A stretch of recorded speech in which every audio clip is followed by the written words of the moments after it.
Good afternoon, everyone. Time right now is about 12:27. If you're heading on out the door for lunch, it's pretty nice out there today. A little drier than it has been. Temperatures around the valley, 84 here in Weslaco, 85 Harlingen, calm winds, dew points, and the humidity down just a tad. That's because we're not seeing much rainfall this afternoon. Not yet, though. Here's what it looks like around the valley as far as winds are concerned. A little bit of a mixed bag. Calm in some areas out of the east, northeast at 5 in Brownsville, out of the southeast at 6 in Port Isabel, and here in Weslaco out of the northeast, but pretty calm. Here's a look at the radar around the valley. You can't see very much. This is probably the least amount of activity we've had for a while, at least for the last several days. Just a few little spotty showers offshore there, and not a lot going on. Maybe some little stray tiny spots in the lower valley, but not a lot to speak of right now. Temperatures across the rest of the state ranging from the 80s, mid-80s along the coast to upper 70s, up in the Panhandle, 82 over in El Paso. Mostly clear skies across the state as well. We've got a little weak area of high pressure around the state, so you can see here we've had some good clearing, just a little bit of rain to the south and a tad to the north there in the Panhandle, but basically clear skies over most of the state right now. So for us today, just a chance for some showers. We can't rule it out completely. The moisture is still there, and with the heating of the day, things might pop up. So we'll keep in a 20% chance for today, Friday. And then Saturday and Sunday, though, we sort of dry out, and it stays pretty warm. Future track here showing a lot of moisture out in the Gulf, of course, due to Tropical Storm Nate, and a little bit of a front coming through, but then dissipating. That kind of helping to steer Nate away from us.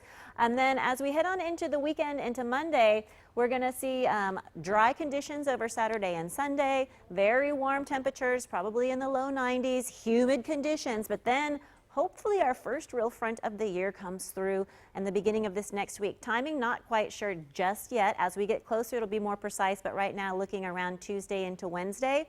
The chance for rain might occur with the frontal passage, so you know how it goes. The front swings through and brings a line of showers and thunderstorms through the valley. That's our best chance for rain with the frontal passage as it comes through Tuesday into Wednesday. Behind that, a cool down, some high pressure. We're talking a drop of about 10 degrees for temperatures. So if we're in the low 90s today and this weekend, we're looking at probably 80s behind the front for Wednesday or Thursday, depending on that timing. So hopefully we'll have that first real front coming through. I know I always look forward to it. But if you are heading out to the coast, we're still tracking Nate.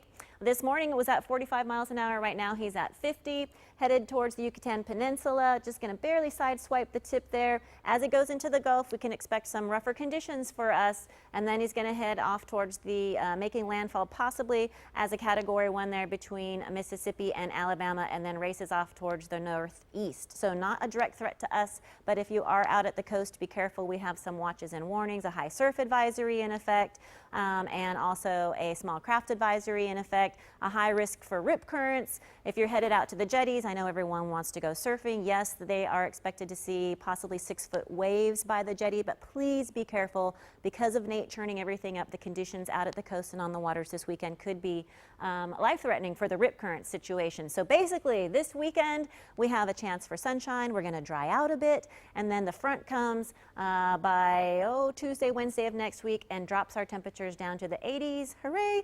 And brings us another shot at a possible shower or two with that frontal passage. Of course, you can keep it here, and we'll be providing all the details as it gets closer. There's a look at your first Warn 5 forecast, and we'll be right back.